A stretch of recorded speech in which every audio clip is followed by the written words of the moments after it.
গণেশ বলে দুর্গা মাকে, তোমার মেয়ে লক্ষ্মী জুটিয়েছে মা কোত্থেকে এক অলক্ষণে পক্ষী।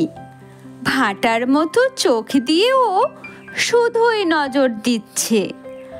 আমার ইঁদুর সাবার করার ওর যে বড় ইচ্ছে। ভাই বোনদের সবার জন্যে বাহন দেখি পক্ষী, আমার জন্যে ইঁদুর মাগো হয় না তোমার সখী। কাক, চিল, বক, শালিক, চড়াই পাখির তো নেই অন্ত। কাউকে এদের পেলেই মাগো শান্ত হতো মন্ত। আর যদি মা নাই দিতে চাও ইঁদুরই থাক সঙ্গী। পাল্টে ফেলি এবার মাগো মরতে আসার ভঙ্গি। আমরা থাকি দক্ষিণে মা, থাক ইঁদুরের ফুর্তি। বামে থাকুক তিন ভাই বোন, হোক না নতুন মূর্তি।